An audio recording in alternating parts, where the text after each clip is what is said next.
Hola, buenas noches a todos. Hoy comenzamos un nuevo conversatorio de la Fundación para una Democracia Participativa. Es 28 de junio del 2022. El encuentro hoy consiste en aportar algunas reflexiones al programa sobre el futuro de la democracia. El equipo Leslie y Ami nos han invitado a discutir el problema de la polarización política en América Latina y en nuestras democracias, sus perspectivas, sus visiones sobre ellas y su evolución. Cada uno de los oradores que nos acompañan hoy, que tenemos el gusto de contar con su participación, va a tener 10 minutos como máximo para exponer. Eso sucederá luego de que AMI pueda presentar un poco el marco general del programa para los que nos escuchen después y puedan enterarse un poco lo más genérico del encuentro. Son 10 preguntas, hoy estamos abordando una de ellas en este programa de trabajo.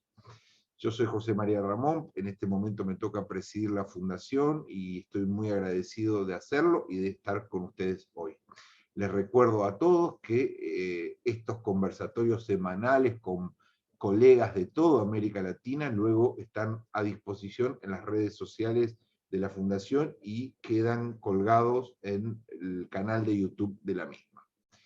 Bueno, me toca presentar a dos colegas y amigos, a tres colegas y amigos, creo que Karen, ¿está Karen? No, no llegó todavía, ya va a llegar. Luego la vamos a presentar.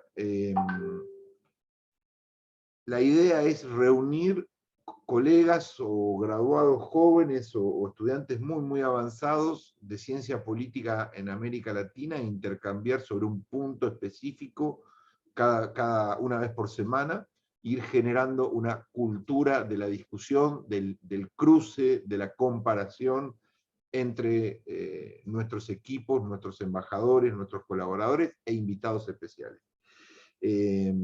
Quiero agradecerle, ahí está Karen, quiero agradecerle a Donovan España, a Stuart Chavarría, dos de nuestros embajadores en Costa Rica, representantes de la Fundación allí, ex pasantes tiempos atrás dentro de la Fundación, los dos con un rol hermoso dentro de la misma, y hoy dedicados un poco a acompañar el proceso de consolidación de la Fundación, estudiantes o graduados jóvenes.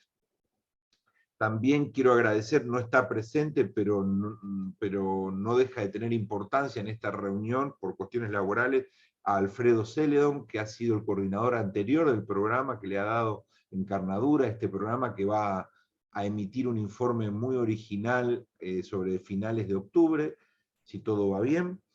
Y también a Karen García, que es nuestra embajadora en El Salvador. También colega, joven, graduada, ex pasante de la Fundación y hoy integra el equipo de trabajo nuestro dentro de América Latina. Quiero decirles que la Fundación tiene un espacio para aquellos politólogos jóvenes, graduados, que les interese, que les sirva estar en red, estar trabajando con un colectivo permanentemente, investigando, discutiendo, serán muy bienvenidos en cualquier lugar de América Latina y de Europa que nos estén escuchando. En este momento tenemos 5 compañeros y colegas en Europa, en distintos países, que van a estar en mesas de las semanas que vienen, gente querida también que se mudó años atrás. Bueno, ahora sí, Leslie Mendoza, te doy la palabra para que continúes con las presentaciones y luego habilitemos la exposición de cada uno de nuestros compañeros. Adelante, Leslie. Gracias. Buenas tardes, bienvenidos a la cuarta mesa de sensibilización temática, que tiene como propósito reflexionar y enriquecernos de la opinión de nuestros invitados sobre la polarización en la política, tema que consideramos relevante para el futuro de la democracia en América Latina. Estas mesas se encuentran enmarcadas dentro del proyecto Futuro de la Democracia, donde tenemos como objetivo construir un índice que nos muestre el punto de pesimismo u optimismo en el que se encuentra la democracia en Latinoamérica. Dicho proyecto se sustenta en 3 columnas. Esta sería la segunda columna. La primera consta de la obtención de datos a través de una encuesta que les invitamos a llenar para conocer su opinión, la cual ya he dejado el link en el chat. así poder medir este pesimismo u optimismo. La tercera es la formación de alianzas con algunas instituciones. Y la pregunta generadora de esta mesa en esta ocasión es ¿qué tan polarizada podría estar la política en un futuro? Nuestro equipo de trabajo está conformado por la pasante Amy Torres, nuestro asesor Alfredo Celedón y su servidora Leslie Sierra Mendoza. Agradecemos la participación de nuestros invitados. Antes de darle la palabra a cada uno de ellos, nuestra pasante Amy Torres y su servidora compartiremos una breve reflexión. Le damos la palabra a Amy. Ella es estudiante de Relaciones Internacionales en la Universidad del Norte de Colombia. Adelante, Amy. Buenas tardes, espero que todos se encuentren muy bien. Y bueno, quiero empezar hablando de que la política es diversa, ya que pues esta conforma una gran magnitud de diferentes opiniones e ideas. Esto significa que pues durante las últimas décadas se ha observado que la opinión respecto a diversos temas que involucran a toda la sociedad muestran polos extremos o totalmente poco relacionados, lo que enmarca lo que es la polarización política. En sí misma, la polarización política puede llevar a una tensión entre las esferas de la sociedad, haciendo que pues sea más difícil que se pueda llegar a acuerdos para la toma de decisiones y las transformaciones sociales. Aunque durante los últimos años hemos visto que se ha abierto paso a gobiernos y a líderes un poco más cercanos al centro y a ideas no tan extremas, aún vemos cómo existe el miedo a la radicalización de la política, ya sea del lado de la izquierda o de la derecha. Por otro lado, se puede decir también que el mundo cercanamente homogeneizado que estábamos viendo en años anteriores, gracias a todo el proceso de la globalización, ha dado, digamos, como un paso atrás con el impacto que ha tenido la pandemia, separando naciones por un virus y separando las ideas también con respecto pues, a las políticas que cada uno de los países tomaba para hacer frente a las situaciones que trajo consigo este panorama. Es por ello que considero personalmente que para el futuro cercano se puede esperar que poco a poco esta diferencia creciente o esta heterogeneidad que se creó, como lo mencioné anteriormente, se vaya diluyendo para permitir que las ideas entre las personas y los líderes del mundo se conecten cada vez más y de mejor manera. Eso sería todo, gracias. Gracias, Amy. Ahora me toca presentarme a mí. Yo soy Leslie Sierra Mendoza, estudiante de Economía en la Universidad Autónoma de Iztapalapa. Y mi opinión acerca de qué tan polarizada podría estar la política en un futuro, bueno, en la actual realidad de América Latina, es que el escenario se ha polarizado entre dos tendencias claramente marcadas: una izquierda neomarxista que acoge desde ecologistas, feministas, indigenistas, jóvenes descontentos, grupos marginales y otros por fuera del status quo, que impone un escenario de lucha contra la derecha o en algunos casos una extrema derecha que mantiene las posturas más conservadoras, representada por las oligarquías, el imperio, el neoliberalismo o cualquier otra cuestión que represente el denominado libre mercado o como mejor conocida, la economía liberal. Latinoamérica comienza en 2021 y hasta 2024 un intenso periodo electoral en el que todos los países, excepto Bolivia y Cuba, renovarán presidentes en un contexto de elevada polarización política e incertidumbre económica generado por la pandemia.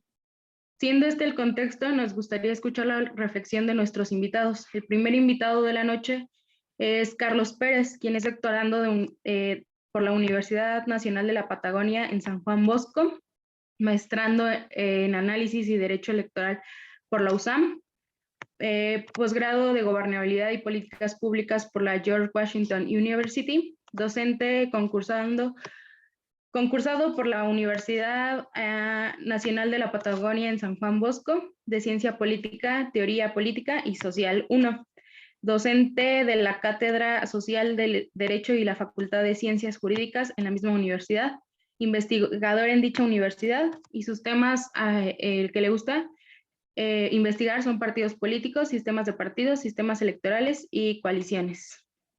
Adelante.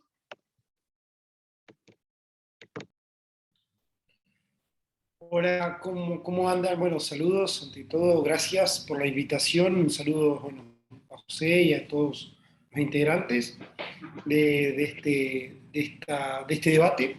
Un poco la invitación es a reflexionar acerca del concepto concepto de la polarización, quizás un concepto que utilizamos mucho en Argentina y quizás en América Latina, que es la grieta, ¿no?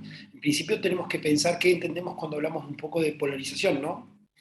Estamos hablando siempre de distancia de dos polos, en principio. La gente polarizada que está lejos, no solo en distancia, sino también en polaridad.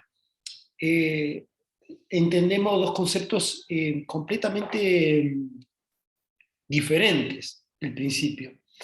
Nosotros pensamos la polarización en Argentina se dio muy, muy claramente esta idea, ¿no? Si la polarización se da por la intensidad, ¿no? Ideológica, o se piensa a partir de lo que habló anteriormente José acerca de la fragmentación. En principio podemos analizarlo de varias vertientes, ¿no? Si la polarización genera fragmentación o la polarización solamente se da a partir de dos tensiones fuertes. En Argentina creo que es un acuerdo, casi un negocio, que los distintos sectores no políticos puedan polarizar. Esto se da en una idea que nosotros discutimos mucho, si entendemos que están unidos o están polarizados, ¿no? Ambas facciones políticas, ideológicas, se autoalimentan al pensar la polarización y al pensar las identidades políticas. Eso nosotros lo pensamos a partir de diferentes tensiones, en principio en Argentina, ¿no? La tensión de los consensos y la tensión que genera los disensos en este principio.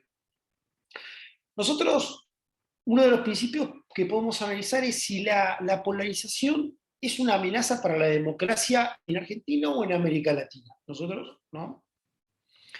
Y no creemos que sea un riesgo, no creemos que sea un riesgo para la democracia, en principio la polarización. ¿Por qué? Porque la polarización se va distribuyendo en los partidos políticos y obviamente el equilibrio que existe en el sistema de partidos en Argentina genera una distribución, no solamente de los votos, sino una distribución de las tensiones. En principio no creemos que esto sea. Sí, lo que nosotros estamos viendo de a poco que pueden dar posibilidad a ciertos crecimientos de outsider, eso lo hemos visto por lo menos en América Latina, ¿no? Fuerte polarización, ¿no? En sistemas políticos endebles, y lo que genera que aparezcan outsiders, ¿no? Y que modifiquen el sistema electoral. Pero particularmente en Argentina podemos ver incipientemente algunos sectores, pero no son tan radicales como para poder modificar el plano electoral y el plano de partidos, ¿no? Y eso genera que la tensión de la polarización se pueda mantener en dos extremos. Históricamente en Argentina ha existido la polarización, no es algo nuevo, no es algo que se le tema, para nada. Me parece que se ha aprendido a convivir con eso, con las tensiones, desde que todos pensamos y analizamos el sistema de partidos, siempre analizamos la polarización, ¿no? En la Argentina, exclusivamente se analiza a partir de hace 50, 70 años adelante, con un peronismo, antiperonismo, liberal, no conservador, campo, industria. Me parece que siempre existió la polarización. Lo que ha sucedido en particular en Argentina es que se ha fragmentado siempre el electorado y no ha logrado una tensión fuerte. Hoy por hoy se ha tensionado en dos sectores políticos, que eso genera un aumento de la polarización ideológica, y eso es lo que genera las mayores tensiones. No vemos que la democracia sea, y vuelvo a repetir, no vemos que sea una amenaza, ni para la democracia, ni para el sistema de partidos. Por eso es importante pensar un poco, ¿no?, a la polarización, si tiene algún tipo de conflicto, si genera algún tipo de conflicto. Cuando no existe polarización, lo que nosotros entendemos que hay entidades partidarias, ¿no?, que son extremadamente débiles cuando hay polarización. ¿Y qué pasa si son extremadamente débiles los sistemas de partidos, las entidades partidarias? Ahí hay un problema. Eso va a significar que el sistema de partidos no esté en crisis. Y si está en crisis, no puede haber una organización partidaria. Ahí el problema es la competencia partidaria. Y si no existe una fuerte competencia partidaria, producto de los sistemas débiles, no se puede generar identidad en los votantes. Y eso es lo que se puede producir si no existe una polarización dentro de los sistemas de partidos. Eso es lo que nosotros podemos pensar en principio. ¿Y qué pasa si hay un débil sistema, ¿no? Una débil generación de identidad de los votantes? Ahí es donde empiezan a aparecer los outsiders. Nosotros lo estamos viendo y lo estamos matizando con algunos, si se quiere, líderes, ¿no?, partidarios, como que empiezan a aparecer en Argentina, como el caso de Milei. Eso es producto de que los votantes no logran construir identidad hoy por hoy. Y estamos hablando de esta construcción débil, ¿no?, totalmente débil del sistema de partidos y la falta de identidad. Eso es producto de la polarización, de la baja polarización. Cuando existe una fuerte polarización, los partidos tradicionales o las fuerzas políticas se mantienen y los votantes se transforman en votantes quizás mucho más leales, ¿no? Cuando hay baja identidad de votantes, aparecen outsiders y empiezan a tener riesgo los liderazgos. Y eso aparece, y los liderazgos aparecen fuera del sistema de partidos. Uno de los problemas de los outsiders es la radicalización de los conceptos políticos, ¿no?, que va por fuera de la polarización y empiezan a romperlos. Por eso no le tendría miedo al concepto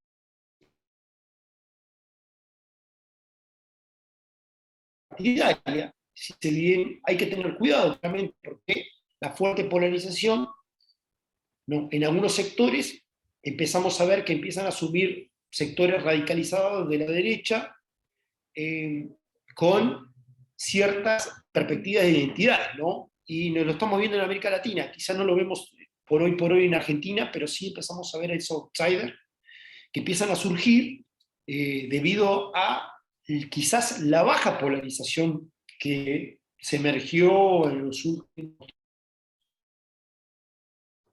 Se escucha mal. Se Y corta. estos líderes se empiezan a radicalizar. Pero cuando hay baja polarización empieza a aparecer otra crisis, ¿no?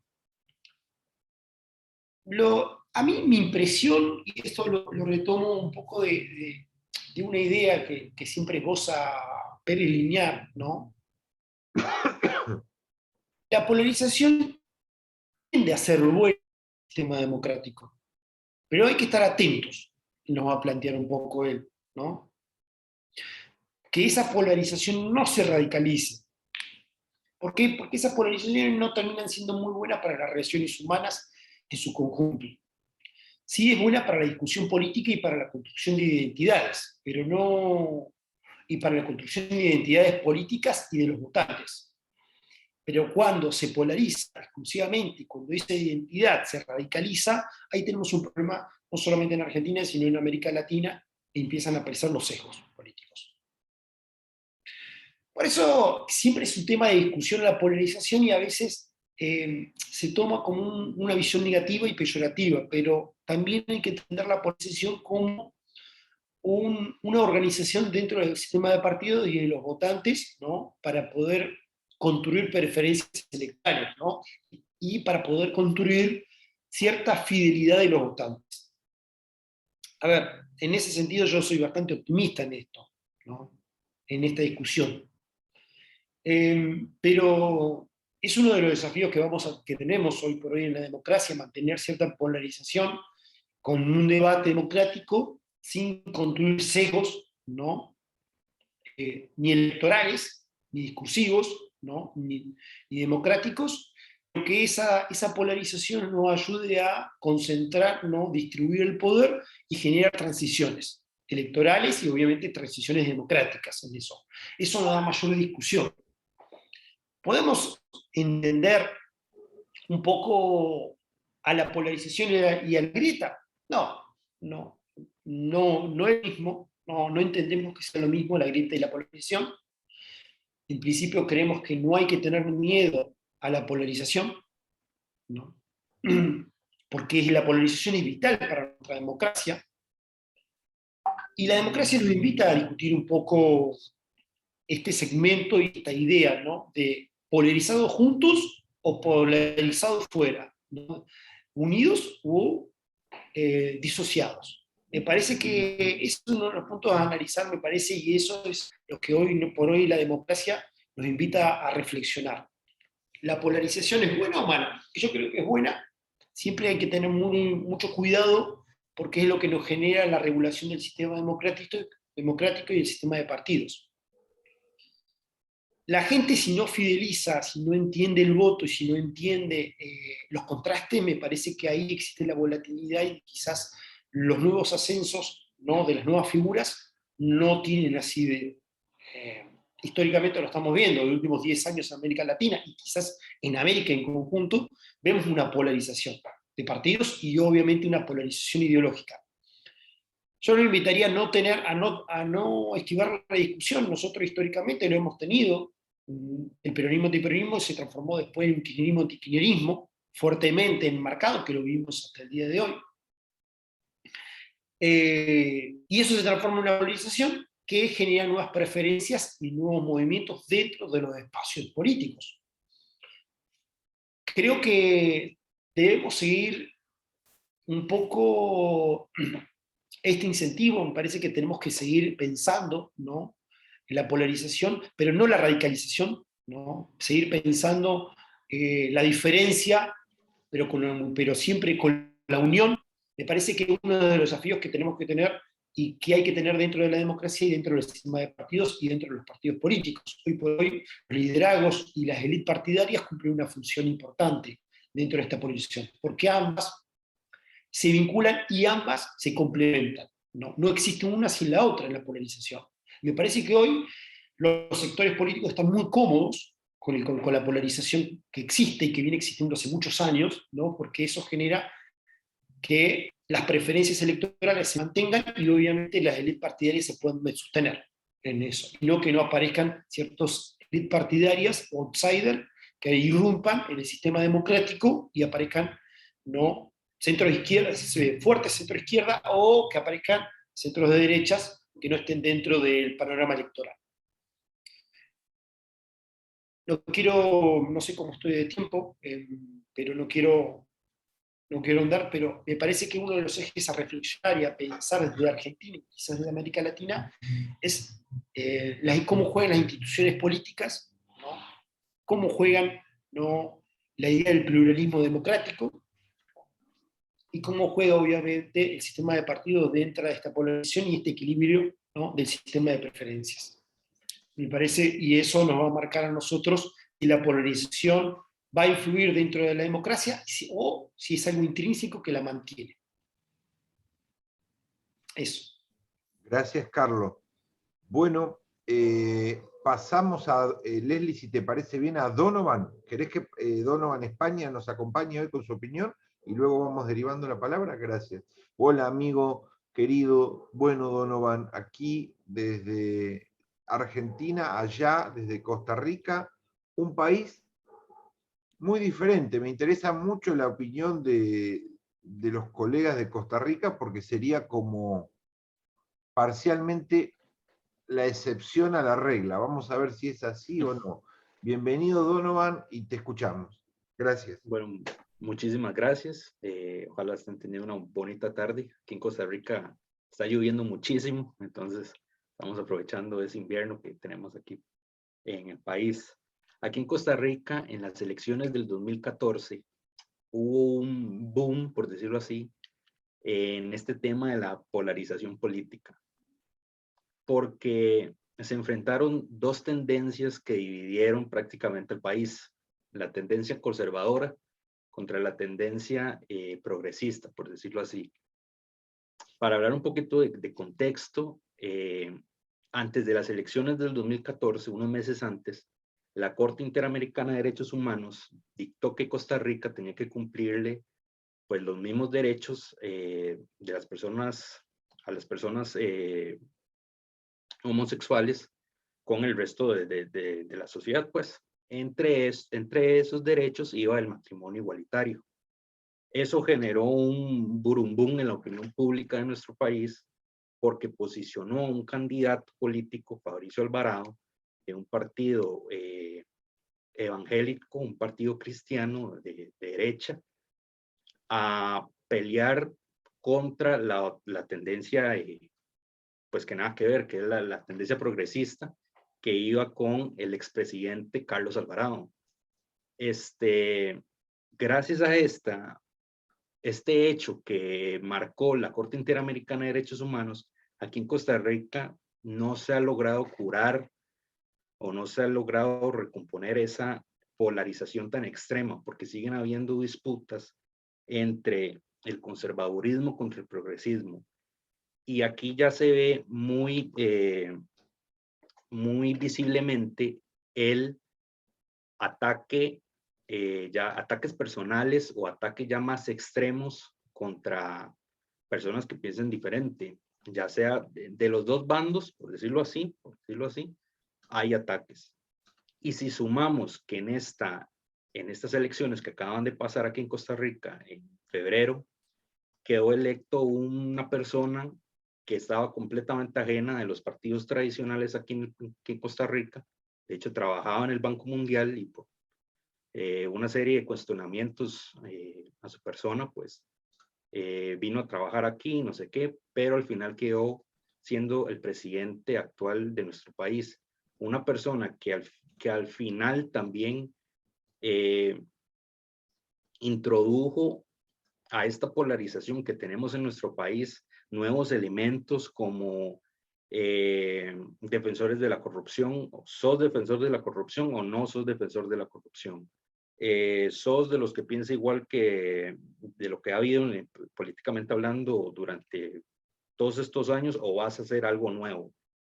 Al final ese discurso terminó ganando aquí en Costa Rica, pero también cada elección que parece que viene aquí en Costa Rica, vienen nuevos temas que polarizan aún más a nuestra sociedad, porque incluso ahorita tenemos un sector de personas que hablan sobre el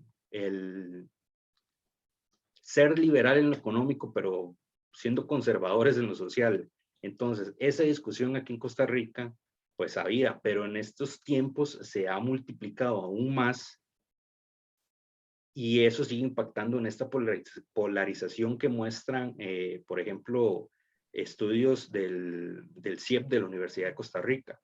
Inclusive, tenemos que mencionar que aquí en Costa Rica el papel de las redes sociales son o han sido un elemento bastante importante para que esta polarización que tenemos como sociedad y que se manifiesta en lo político, pues se mantenga.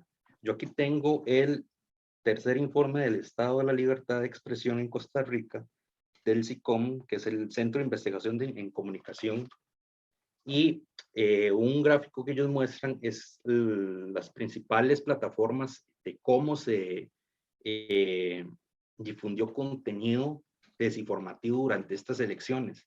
Y evidentemente, de primer lugar está una red social como la de Facebook.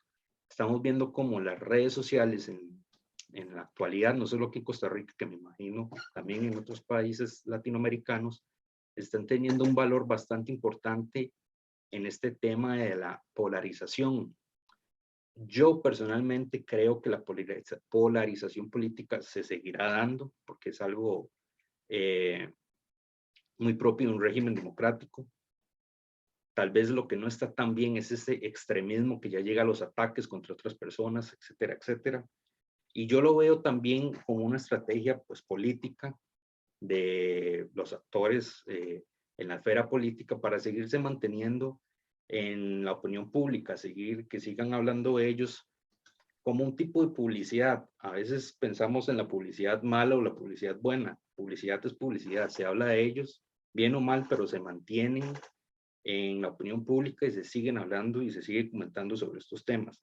Un ejemplo, aquí en las elecciones pasadas, en febrero, las que les comentaba que ganó don Rodrigo Chávez, Fabricio Alvarado esta vez no llegó al segundo lugar, pero me parece, ahí Stuart me corregirá ahorita tal vez, que llegó o quedó de tercer lugar y aumentó la cantidad de diputados que había en en el escenario legislativo pasado, en las elecciones pasadas. Entonces vemos cómo seguir manteniendo estos temas para polarizar a la sociedad tiene un impacto muy importante para mantenerse en las esferas legislativas o en las esferas municipales, en caso aquí Costa Rica, mencionando también el papel que tiene el abstencionismo, porque aquí en Costa Rica en estas elecciones fueron las elecciones con mayor abstencionismo en la historia del país. Entonces, esa idea que tienen de Costa Rica lamentablemente se ha ido perdiendo, de que somos un paraíso democrático donde básicamente todos votamos, pues se ha ido pues cayendo, siendo las zonas costeras las más pobres, las que menos votan, pero son las zonas principales donde llevan este tipo de actores que polarizan a la sociedad a estos puestos tan altos. Entonces, considero que aquí en Costa Rica, pues la polarización política se seguirá dando, porque yo lo veo como una estrategia política y creo que los mismos políticos ya lo están viendo como eso. Y creo que en el futuro se van a ir agregando elementos que polarizarán a la sociedad de manera extrema, criticando, insultando lamentablemente a las personas que se adentren en estas discusiones. Ahí tal vez Stuart, cuando le toque a él, como es colega de Costa Rica, pues me pueda sumar un poquito de cosas ahí que tal vez olvide. Gracias, Donovan. Stuart, te doy la palabra a ti, así terminas de completar el panorama de Costa Rica y Centroamérica, y luego, Leslie, te paso la palabra. ¿Te parece? Adelante. Claro.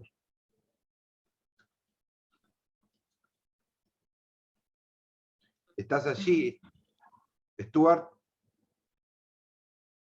Sí, aquí estoy, aquí estoy. Adelante. Si me permiten ahí compartir pantalla. ¿Cómo no? Estoy probando hacer algunos mini resúmenes que lo vi en varias conferencias y me gustó como recurso, espero no les moleste. Muy bien, hacer de anfitrión, allí va. Okay.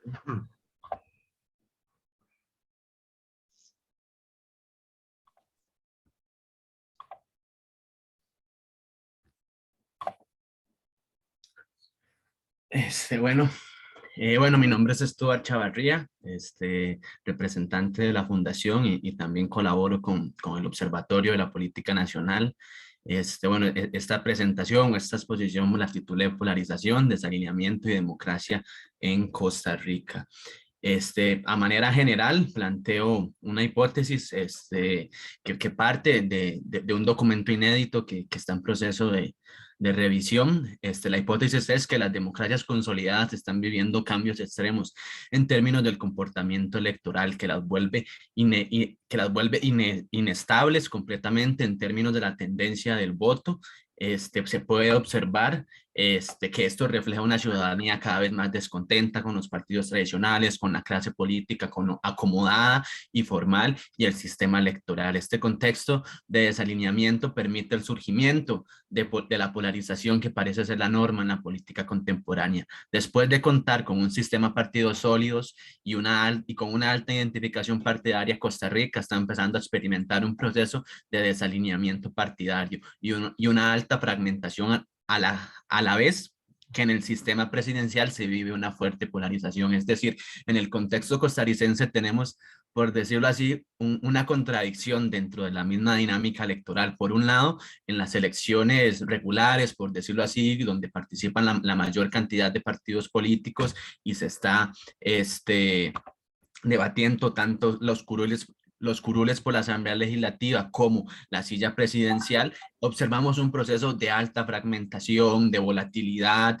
de auge de terceros partidos y vemos una fuerte fragmentación ideológica que finalmente se condensa o la podemos observar en la composición del Parlamento. Sin embargo, una vez que pasa esa primera ronda electoral y nos adentramos ya en la segunda ronda electoral, que Costa Rica ha sufrido 3 procesos de segunda ronda de balotaje seguidos, cuando ya vemos este segundo escenario de segunda ronda para decidir quién se queda con el poder ejecutivo, vemos una fuerte polarización que normalmente lo que hace es recrudecer, intensificar la discusión pública que se comenzó durante la primera ronda. Ya Donovan nos dio un pequeño comentario, nos adelantó un poco de uno de esos clivajes importantes donde surgió la polarización, que fue en el 2014. Bueno, esta hipótesis, como les mencioné, se extrae del artículo inédito del sistema de partidos en Costa Rica, del realineamiento al desalineamiento electoral, que plantea cómo el cambio en el comportamiento electoral de una democracia consolidada como la costarricense finalmente demuestra el reflejo de la creciente dificultad que dejó el bipartidismo.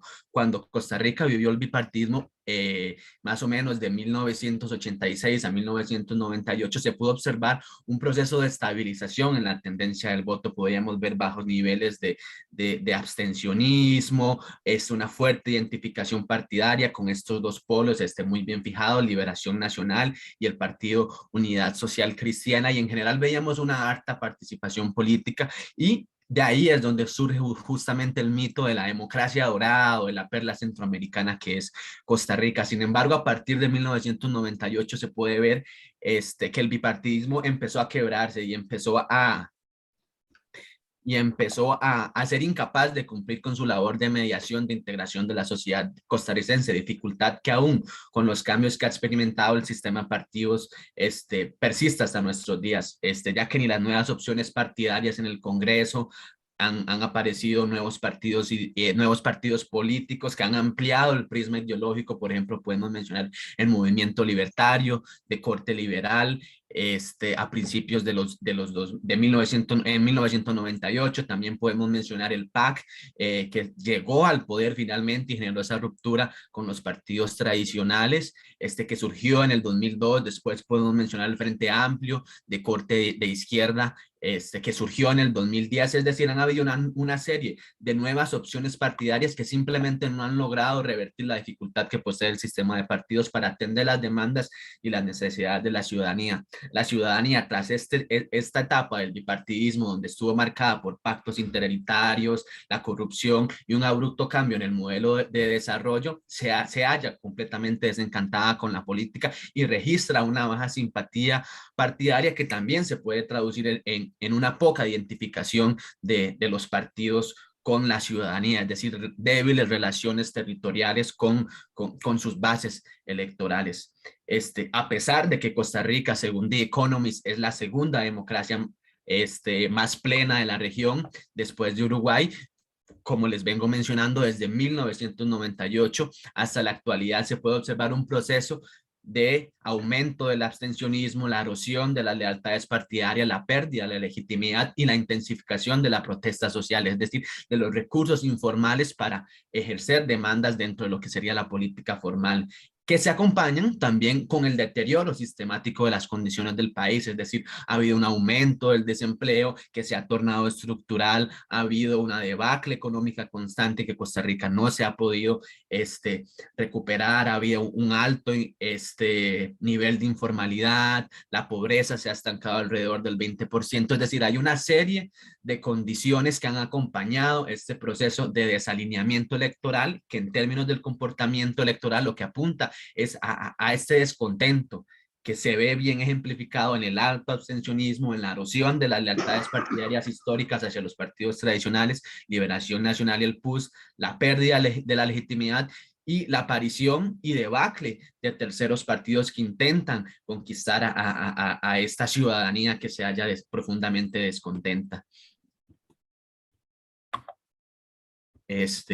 Ahora para hablar, después de este contexto en el que les mencioné de cómo hemos podido observar el deterioro de esta idílica democracia que se plantea muchas veces en los textos latinoamericanos, que ha sido acompañada de procesos de corrupción, de una crisis de representación, de estructuras partidarias, que tienden a centrarse en pactos interhereditarios y no necesariamente en responder a las demandas ciudadanas. Es en este contexto que se pueden identificar tres procesos muy interesantes de polarización, por lo menos en la historia reciente de Costa Rica. La primera de ellas es la división entre partidos tradicionales y partidos emergentes, entre sectores que defienden el estado de bienestar y sectores que defienden un modelo de desarrollo neoliberal o de libre mercado. Y esta división se puede ver ejemplificada, como mencionó, se puede ver ejemplificada en las elecciones del 2014, cuando se debatieron en segunda ronda electoral el Partido Acción Ciudadana y el Partido Liberación Nacional. Justamente el discurso, la cuestión que estuvo de fondo dentro de estas elecciones y que dividió el campo político, que generó una división política en el electorado, fue esta discusión entre darle la continuidad al Partido Liberación Nacional, que fue quien, en conjunto con el Partido Unidad Social Cristiana, produjo una serie de casos de corrupción, dio pie al aumento del déficit fiscal, del desempleo y de una serie de problemáticas que vive el país. Entonces era darle la continuidad a esta opción política o bien darle el poder a la oposición histórica que surgió prácticamente de la fractura, del debilitamiento del bipartidismo, que fue el Partido Acción Ciudadana. Es decir, esta división política polarizó completamente a la ciudadanía costarricense en justamente estas dos opciones, después de una primera ronda donde realmente se veía una tendencia en el voto totalmente inestable, donde también se registraba un alto abstencionismo, donde había un cambio en las preferencias electorales de la ciudadanía de una elección a otra. Es decir, este primer periodo de polarización política demuestra hasta cierto punto el descontento que se tenía la ciudadanía hacia los sistemas de partidos y hacia en general el sistema democrático, que no había podido atender las demandas de la ciudadanía, por lo menos en la época dorada, en los finales de la época dorada del bipartidismo y con el inicio del nuevo milenio. Después de este periodo de polarización, que es muy interesante, porque nos demuestra la crisis estructural que venía viviendo el país, vemos un segundo periodo de polarización seguido, esta vez en el 2018, ya Donovan les adelantó un poco, no voy a profundizar mucho en este punto, nada más vale la pena decir que aquí surge una nueva discusión muy interesante y tal vez no es en términos ideológicos completamente, tal vez no es en términos más programáticos, sino es más bien, por decirlo así, hasta cierto punto, temas de derechos de las minorías, temas hasta cierto sentido culturales, cuestiones que chocan contra un sector sumamente religioso, cristiano, versus un sector que se asocia más hacia un progresismo, más en apoyo a los derechos reproductivos, al apoyo a algunas minorías. Fue justamente como mencionó Donovan, el pronunciamiento de la Corte Interamericana de Derechos Humanos en favor del matrimonio igualitario, que generó todo un shock religioso que potenció la candidatura de Restauración Nacional y del Partido de Acción Ciudadana. Y esto es muy interesante porque fue este shock religioso, este momento excepcional nuevamente, lo que impulsa las candidaturas de los partidos políticos y no necesariamente las mismas estructuras partidarias. Es decir, por decirlo así, la política formal, la ideología, los programas de gobierno no fueron quienes generaron la polarización, como pudo hacer en la etapa pasada, sino más bien fue una cuestión más hasta cierto sentido de cultural, de preferencias, de quién me representa y quién respalda mi visión, por lo menos de sociedad. Esto le dio la alza a dos partidos que realmente no estaban punteando en las encuestas, pero que tenían discursos completamente que polarizaban y que favorecían justamente a esos dos grandes sectores que estaban por lo menos en una contienda o en un conflicto con respecto a esta decisión puntual. Otro tercer periodo, ya más reciente, las elecciones del 2002, podemos ver un caso justamente de intensificación del desalineamiento electoral, como mencionó Donovan. En este contexto, la división política se construyó tal vez más parecida a la primer polarización que les comenté. Fue una división donde se hablaba de una clase, de un pueblo pulcro, de un pueblo honesto que estaba siendo atacado por unas élites políticas que tenían completamente atrapado el aparato estatal, y que en este sentido Rodrigo Chávez se posicionaba como el actor capaz y con la autoridad y la fuerza para realizar los cambios necesarios. Este discurso caló profundamente en la ciudadanía, dado que su contrincante era José María Figueres Olsen, que es hijo del caudillo histórico de la Guerra Civil de 1948, que construyó por completo el sistema de partidos que tiene actualmente Costa Rica. Entonces podemos observar otra vez esta división política entre una clase política que representa a los partidos tradicionales, una clase política añeja, versus una nueva opción, pero con un matiz, con un giro totalmente distinto, a diferencia del 2014. El partido de Rodrigo Chávez, el Partido Progreso Social Democrático, se presenta hasta cierto sentido con, por decirlo así, con un corte hasta cierto sentido más autoritario, con una mayor presencia de la figura del presidente que se atribuye ciertas capacidades excepcionales de mando, de dirigencia, que le permiten justamente sacar supuestamente al país de la debacle que lo lleva a la corrupta clase política. En conclusión de estos tres periodos, lo que podemos aprender es que los tres han sido periodos de inestabilidad en el voto, de profundo descontento ciudadano, que se ha acompañado también con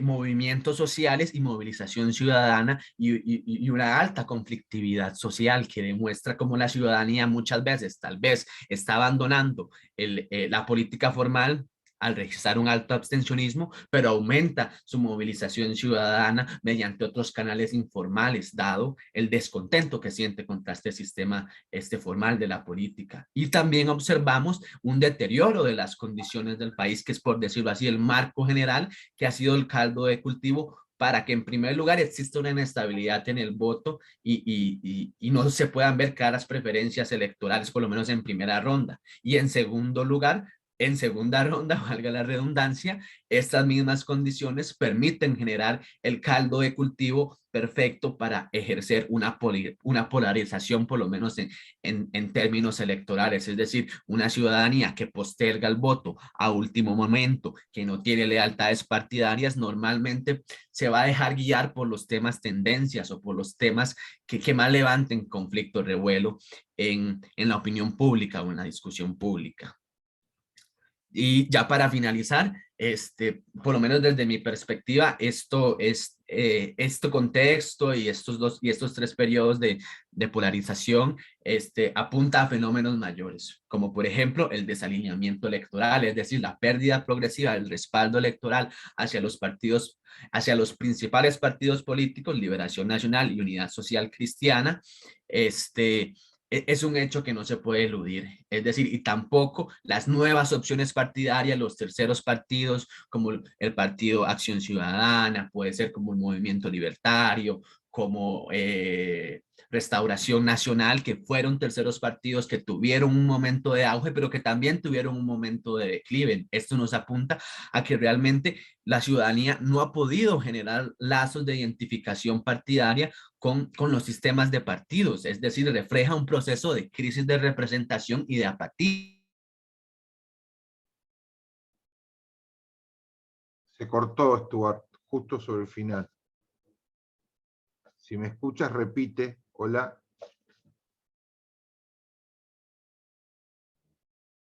Estoy anotando.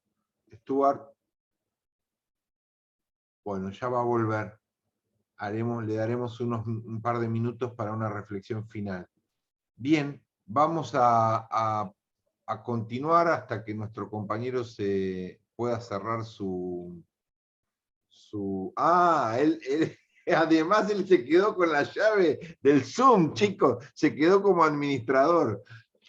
Bueno, si me escuchan, Stuart, ¿ahí estás? Ahí está, ahora soy yo. Muy bien, hay personas esperando que no había visto, perdón. Muy bien. Leslie, te dejo la palabra a ti para que continuemos con la distribución. Claro, a continuación escucharemos a Jorge Chuya, académico asociado del Instituto Ecuatoriano de Economía Política. Él es licenciado en Ciencias Políticas y Relaciones Internacionales por la Universidad Casagrande, tiene una maestría en Economic Development por la Universidad Glasgow, en Escocia, la cual fue acreedora al reconocimiento Adam Smith. Además, realizó un programa sobre Future Studies en la Universidad de Turku, Finlandia. Su rol profesional lo ha llevado a ocupar puestos de investigación política económica y se especializa en el diseño y ejecución de proyectos. En la actualidad es director ejecutivo de Humanamente, un think tank cuyo fin es fortalecer la participación ciudadana dentro de la sociedad ecuatoriana. Adelante. Hola Leslie, ¿qué tal? Buenas tardes con todos. Un saludo desde Ecuador. Muchas gracias a FUEPA por la invitación y por estar aquí con todos ustedes. Bueno, voy a tratar un poco de condensar toda mi exposición para poder tocar los puntos claves y no extenderme más allá del tiempo permitido por ustedes. Me gustaría empezar recalcando que justamente la semana pasada leí un artículo de Economist en donde, bueno, de hecho sacaron todo un suplemento semanal donde estaban hablando sobre la decadencia de la democracia en América Latina. Y es curioso porque, bueno, tocaba cada uno de los casos de Colombia, casos de Chile, etcétera, etcétera. Pero más allá de enfocarse en el tema de la polarización, también hablaba un poco de cómo ha sido, parte de esos síntomas también es la decadencia de los partidos políticos, en su incapacidad de poder representar realmente a esos grupos, eh, a sus grupos que tienen demandas completamente válidas, pero que no son capaces de trasladarlas hacia un cambio, una propuesta, una política pública efectiva. Y bueno, creo que parte para mí del problema, y de hecho donde se origina el problema, es el tema de las instituciones. Yo, bueno, como ya lo mencionó Leslie, me especialicé dentro de mi maestría en investigar cómo se hacen las instituciones, por qué las instituciones para mí son vitales para el desarrollo, específicamente las instituciones tanto políticas como económicas, inclusivas, exclusivas y demás. Y es algo que es un tema muy pendiente, donde para mí se origina casi que completamente todo el camino hacia la prosperidad que pueda tener una sociedad o un país, y es un tema pendiente que existe en América Latina. Eh, Voy a poner el caso de Ecuador como ejemplo, porque aquí vivo, ¿no? Y me compete su contexto nacional, pero es algo que tranquilamente se puede reproducir en cualquier otro país de América Latina. En Ecuador, por ejemplo, no existen instituciones fuertes, no tienes un Estado de Derecho, no tienes una seguridad jurídica que valga, no existe una igualdad ante la ley. El sistema judicial deja muchísimo que desear. Y, por ejemplo, la Constitución del Ecuador, que es alabada por muchísimos grupos progresistas, realmente es una constitución que tiene un plan de gobierno dentro, no tiene un plan de Estado.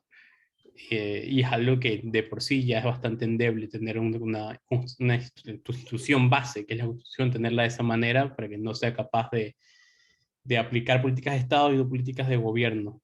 Porque nuevamente creo que ese es uno de los problemas que también tienen la política latinoamericana. Creo que los políticos aquí no son lo suficientemente maduros como para poder deslindarse de esa polarización de izquierda a derecha, seas progresista, seas neomarxista, como ya lo mencionaba Leslie en un momento, o seas un de derecha, sea conservadora, liberal y demás.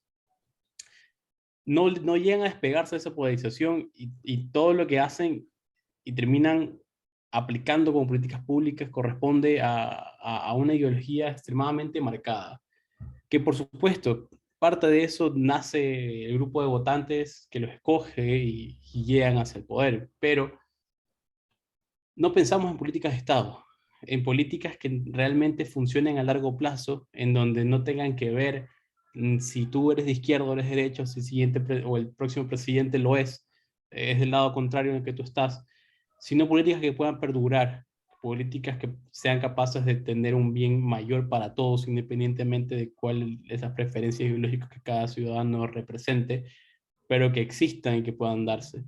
políticas como educación, políticas como salud, políticas incluso en términos económicos, delinear cuál es realmente la función del Estado en ese aspecto, más allá de cualquier función ideológica de por medio. Son puntos claves que realmente se está debiendo a toda la ciudadanía latinoamericana en general. Y ya para contextualizar un poco con el contexto ecuatoriano, porque imagino que muchos de ustedes tienen esa curiosidad de saber lo que está pasando. Ecuador hoy en día enfrenta una revuelta social, para mí violenta. Bueno, de hecho no es para mí, objetivamente es violenta. Una revuelta social que ya existió en Ecuador. Ecuador tuvo una revuelta social en octubre de 2019 con otro presidente. Esa revuelta social, nuevamente, si fue violenta, terminó con una especie de tregua y con un presidente que en su mayoría solamente estaba ahí para ocupar el puesto y nada más. Y de hecho sobrevivió así sus 4 años de mandato. Y ahora, bueno, y esa revolución de octubre de 2019 probablemente fue la que dio esa primavera a las marchas sociales violentas luego en los demás países como Colombia, Chile, y etcétera, etcétera. Pero Ecuador lo está viviendo de nuevo. Hoy en el 2022, hace aproximadamente unas 3 semanas, empezaron estas movilizaciones por parte de grupos indígenas liderados por con palabras textuales de él, un comunista indoamericano, probablemente muy fiel seguidor de fiel seguidor mariateguista, en donde estas revueltas se han convertido, más allá de unas demandas sociales, se han convertido en unas revueltas violentas por parte de muchos de sus integrantes, donde carece realmente del poder de liderazgo de decir a sus bases, estamos en un diálogo, que es, por ejemplo, es lo que pasó el día de ayer. Se sentaron a dialogar, estaban dialogando en una mesa con veedores, en la Basílica de Quito y demás, y en la madrugada asesinaron a un militar y atacaron un convoy que estaba destinado a proveer todo lo que tiene que ver con combustibles fósiles dentro de la Amazonía. Y bueno, por obvias razones, el Ejecutivo ha decidido simplemente levantarse en la mesa del diálogo y no continuar con eso.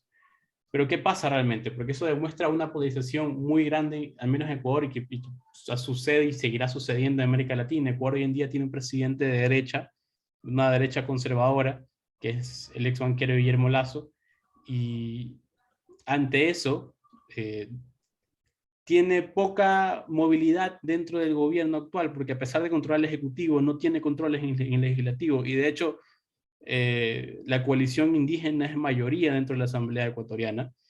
Ya de por sí, por ahí preguntarse por qué no conllevan sus demandas sociales a su mayoría legislativa, que de hecho tienen una mayoría legislativa, en vez de empezar a encender todo un país. Pero bueno, detalles que uno realmente intenta comprender, pero no puede.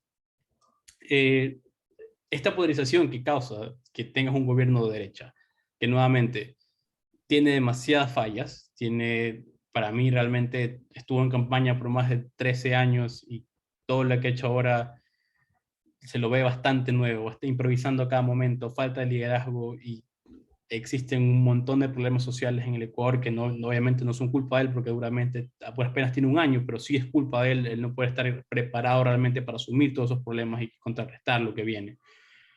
Y entre esas demandas existe un contexto en donde en este caso existen grupos que quieren aprovecharse de eso. Porque sí, la credibilidad del presidente hoy en día, y incluso antes de cómo de esas protestas, estaba decayendo, pero con esto lo que hacen es aprovecharse vamos a tratar de bajar al presidente, que es lo que están haciendo. De hecho, activaron el artículo constitucional de la muerte cruzada y están ahorita dialogando mientras estamos hablando nosotros para saber si tienen los votos o no, que de hecho no los tienen, pero la bancada correísta, que como muchos recordarán, Rafael Correa, un gran referente del populismo latinoamericano en Ecuador, todavía tiene poder en Ecuador y bueno, su bancada lo activó, pero nuevamente no creo que lleguen a los votos, les falta aproximadamente unos 20 para llegar y dudo mucho que lleguen ahí, ya hay otras bancadas, incluso progresistas, que se han bajado de la votación.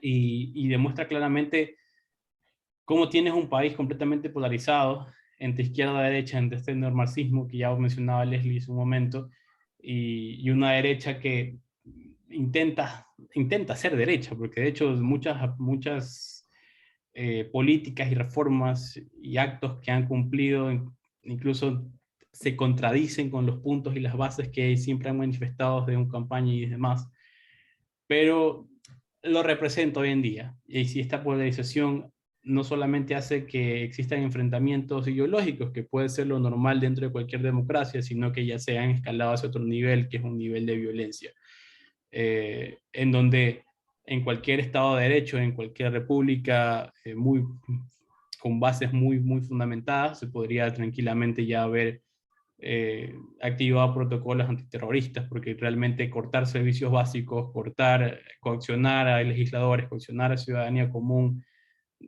quemar el edificio de la fiscalía, son actos que ya pasan lo que es una protesta social y ya corresponden a otro tipo de actos. Entonces la cuestión es cómo podemos enfrentar este tipo de polarización, no solamente lo que ocurre en Ecuador, sino lo que puede ocurrir en América Latina en general. Y para mí no existe una respuesta fácil para eso. Yo creo que cualquier pensamiento o estrategia que uno pueda dar tiene que ser vista desde largo plazo. Uno tiene que pensar en cómo puedo yo o empezar desde cero las instituciones o cómo puedo yo reforzarlas. En el sentido de necesito crear una base lo suficientemente sólida que pueda sostener los pilares fundamentales de mi Estado, sea la sociedad que sea, en el país que sea. Y una vez los tengas, tú puedes tú puedes edificar a partir de ahí todas las políticas que tú deseas y pensar luego en políticas de Estado, y pensar en bien mayor, en políticas sociales, económicas y demás. Pero necesitas instituciones sólidas, necesitas unas bases, unas piedras fundamentales que te queden como semilla para ese camino de prosperidad que cada sociedad debería integrarse. Y es un camino que va a tomar años, no es un camino sencillo, y sobre todo es un camino que depende bastante también de la voluntad política que exista, no solamente de los actores escogidos por elección democrática, sino también de los ciudadanos, de qué tanto a mí me interesa poder vivir en un país que tenga mejores valores, en un país en donde yo pueda estar seguro de confiar en mi sistema jurídico, en el sistema judicial. ¿Y cómo puedo yo hacerlo? Alejándome, y esto es lo que más cuesta, es alejándome de las creencias ideológicas que tenemos hoy en día, donde mucha responsabilidad es esa poca calidad en la educación pública que han tenido no solo Ecuador, probablemente muchos países de América Latina, pero de esa manera poder pensar en estrategias que me permitan a mí alejarme de esas ideologías y poder pensar de una manera un poco más focalizada, obviamente sin desprenderme completamente, porque el ser humano termina siendo un ser emocional, pero poder centrarme en pensar, necesito instituciones sólidas, y para eso necesito dialogar, necesito comprender, necesito escuchar, necesito coincidir. Y eso es un trabajo que requiere bastante madurez política, que esperemos que de aquí dentro de unos años podamos ver no solo en Ecuador, sino en el resto de América Latina. Gracias, me deben estar queriendo matar con la síntesis que hago, si no, no estás desvirtuando todo. Así que Jorge, no leas nada de lo que puse, que yo te fui haciendo breve síntesis. Bueno, Karen está entrando y saliendo, lamentablemente, compañera, vamos a avanzar sin ti, porque ya subiste 4 veces al chat, hay mala señal desde El Salvador. Su rol era contarnos un poco qué estaba pasando en El Salvador, Guatemala y Honduras con este tema, y bueno, la internet de América Latina está pauperizada. Bueno, entonces creo, Leslie, que vamos a pasar a una ronda de opiniones libres, porque ya han hablado todos los que estaban invitados, nos quedó un cachito de Stuart afuera, y nos quedó Karen desde El Salvador, nuestra colega y amiga, que no está entrando y saliendo, no va a poder exponer. Vamos a ver si captamos algo de ello. Entonces, vamos a hacer así. Yo voy a abusar de mi rol de administrador y voy a dar mi opinión, y después libero el micrófono para que cualquiera opine. Yo fui poniendo cosas que me generaron mucha inquietud intelectual, me generaron problemas de entendimiento. Eso me encanta porque me voy pensando a casa. La primera es ese fenómeno contradictorio que parece que mencionaron ustedes, alguien de la mesa, sobre mucha más movilización callejera, mucha más politización y a la vez mucho más abstencionismo electoral. Y este fenómeno es así. Es decir, yo no había observado con claridad esto que pareciera ser contradictorio, porque en mi humilde saber y entender, la movilización social, la protesta, la organización, traería como correlato el ejercicio de esa práctica en la urna. Más votación, no menos. Tiro esa primera cosa que me quedé ahí, que alguien lo aportó y que dio con una incógnita para mí, por lo menos, ¿no? La otra cosa que por ahí Jorge nos menciona y que en la Argentina lo vivimos muy bien en el 2001, con la caída de la Alianza, es que cuando prendés la mecha de la calle en forma de revuelta, y se vio muy bien en Chile con Piñera, no hay más conducción política que valga, no hay más orden del club de líderes de la protesta que bajan la consigna, ahora se detiene, ahora se gira a la derecha, ahora se hace una pausa, ahora no lastimamos a nadie, ahora no existe más. Hay una pérdida del control político debido a la debilidad de los líderes políticos, de controlar eso que juntaron, esa bronca que juntaron y a la que convocaron, bronca, demanda, bueno, no sé si la palabra es bronca, todo eso que se juntó y se convocó a la calle, luego toma vida propia.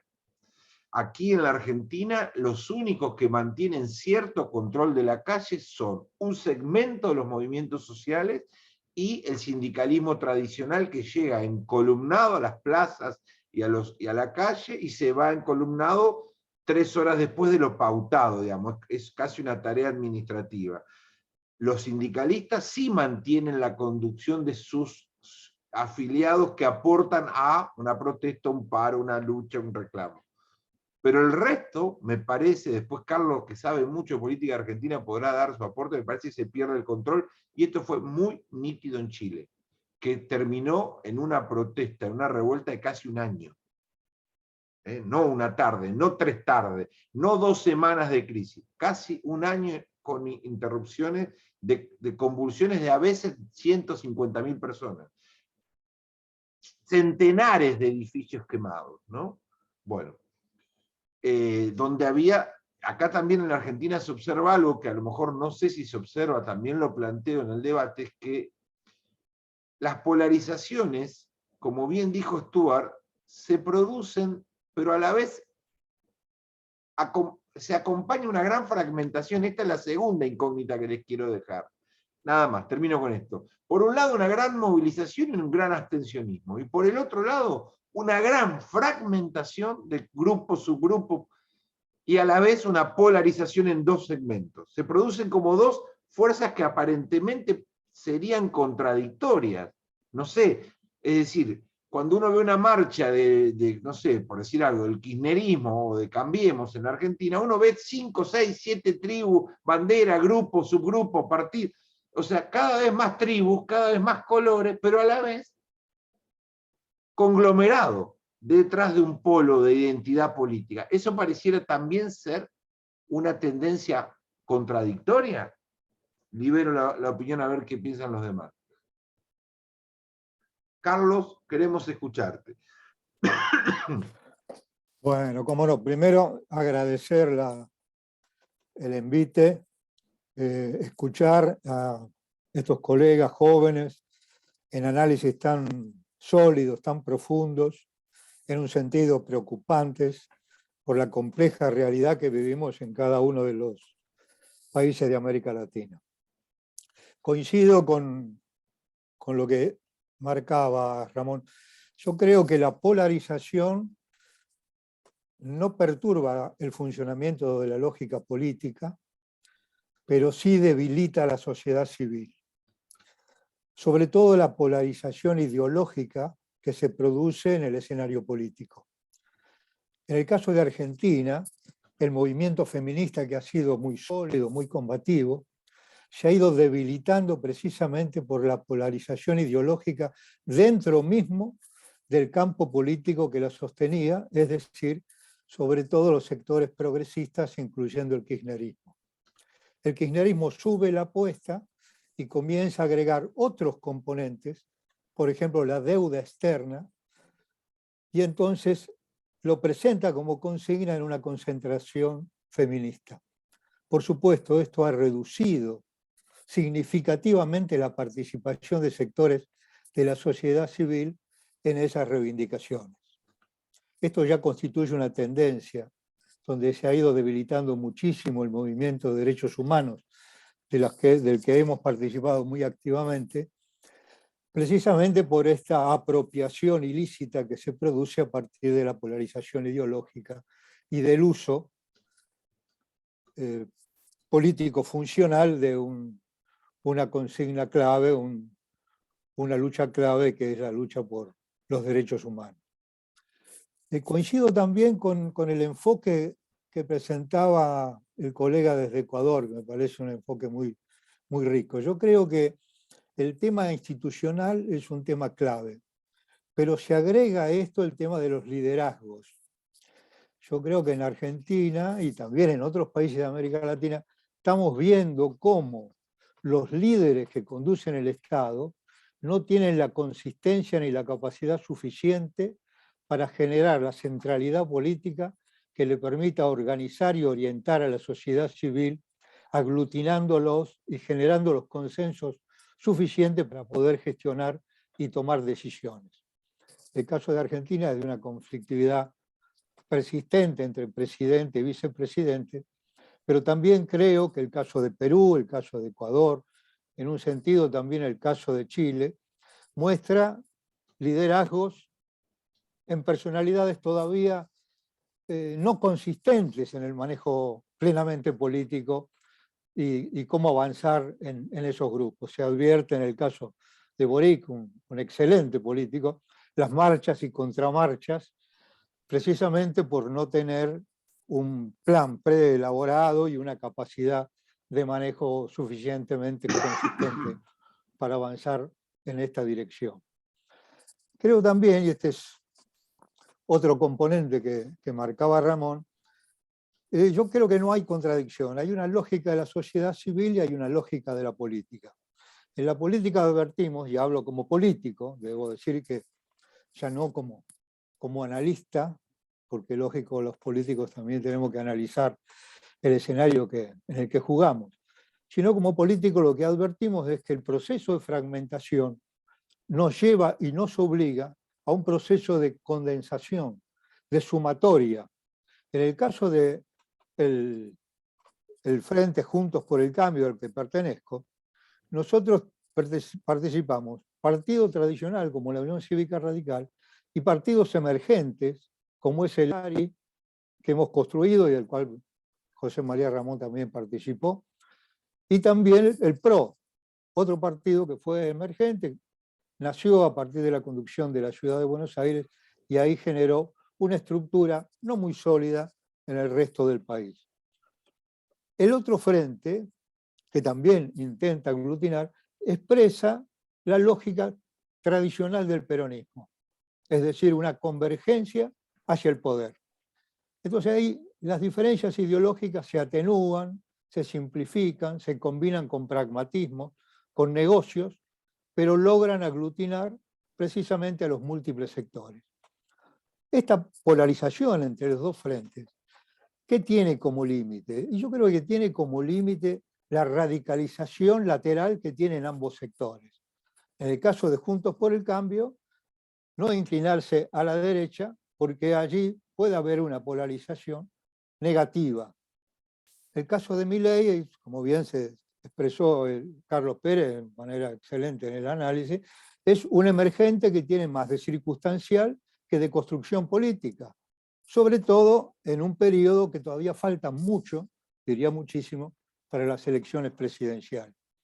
En el caso del kirchnerismo es interesante observar la izquierda, yo no diría neomarxista, sino más bien neoestalinista, siempre ha intentado hacer entrismo dentro del peronismo. Es decir, tratar de incorporar banderas de la izquierda al movimiento peronista.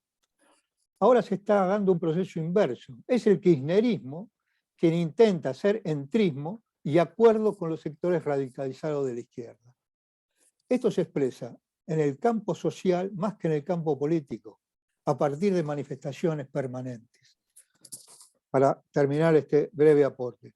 Yo creo que el momento de Argentina es un momento de gran tensión social. La ecuación política es medianamente ordenada dentro de la conflictividad de cada uno de estos dos frentes, pero la sociedad sigue tensando la cuerda, porque el tema clave, como bien ya se ha expresado, tiene que ver con la situación económica y social. El proceso de deterioro de las economías lleva a un límite cada vez más tenso. Y en este momento, el caso de Argentina, por el proceso inflacionario, pero por la falta de productividad, generado no por la situación económica, sino por la falta de una conducción política con centralidad que permita aunar a la sociedad civil y generar confianza. La política genera confianza, genera aglutinamiento. En este caso, la confianza está en crisis y la situación se está tornando cada vez más conflictiva en la realidad argentina. Muchas gracias, Carlos. Nos gustaría escuchar a otros compañeros. ¿Quién no habló? Dayan, que has participado por primera vez. Si te animás a decir algo. Cristian Senties, si te animás a decir algo aquí. Si te animás, no, si deseas. Bueno, entonces no forzamos a nadie. A los oradores que hicieron uso de la palabra en primera ronda, algún retruque, algún aporte que quedó en el tintero. Yo tal vez mencionar un poco, perdón, José, mencionar un poco eso que mencionabas, lo de la protesta y pocos votos al final. O sea, hay movilizaciones y no hay votos, hay mucho abstencionismo. Aquí en Costa Rica, el expresidente Carlos Alvarado vivió muchas protestas, muchas protestas. Una de ellas fue liderada por el movimiento Rescate Nacional, que era una agrupación pues que iba en contra de impuestos, etcétera, etcétera, medidas contra el impacto negativo que tenía el COVID aquí en Costa Rica, económicamente hablando. Eso pues se trasladaba como más impuestos, esta gente iba en contra de eso. Y pues esta gente pues llegó a un punto donde ya era enfrentamientos con la policía, tirarse bombas molotov, tirar piedras, ya a un nivel que aquí en Costa Rica pues ha pasado, porque han habido manifestaciones, por ejemplo, contra el combo del ICE o las del TLC, pero cuando uno ve que están tirando bombas molotov o algo por este estilo aquí en Costa Rica, es un impacto muy grande.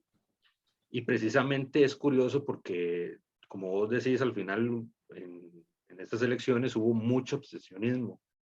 Y precisamente tal vez lo vemos en esta falta de liderazgo que están teniendo los partidos más tradicionales, por ejemplo, Liberación Nacional, que su candidato principal fue una persona, pues no acusada de corrupción, pero que no llegó a Costa Rica de manera transparente a aclarar un tema que en su gobierno fue sobre corrupción. Él huyó del país, él estuvo en Suiza, creo, y no llegó hasta que el proceso judicial aquí en Costa Rica se venció. En ese periodo vino. La Unidad Social Cristiana, el otro partido grande de Costa Rica, tenía una candidata que ni era buena ni era mala, no se posicionaba bien en los debates, no daba a entender muy bien sus ideas. Entonces aquí vemos otra vez cómo vienen este tipo de actores, por ejemplo Rodrigo Chávez, que dice lo que la gente quiere escuchar, cómo la gente está enojada y dice esas cosas que quieren escuchar, y al final van a hacer o llegan a la presidencia. En Colombia hace unas semanas tuvimos el caso del otro candidato, se me da el nombre, el que quedó de segundo lugar, pues con un discurso pues parecido, que iba en contra pues del sistema, que no era un político normal, y cómo hay un desgaste en estos líderes políticos de América Latina, en los partidos más tradicionales, que se ven en esta polarización de llevar pues a personas que pueden o no ser un riesgo para el futuro democrático del país, pero que ahí están presentes. Muy bien, amigos. Está Stuart tenés 2 minutos, Stuart, porque nos quedan 7 minutos en total y nos tenemos que ir. Adelante. No, sí, claro, voy a ser sumamente breve, nada más era para brindar la conclusión que no pude brindar.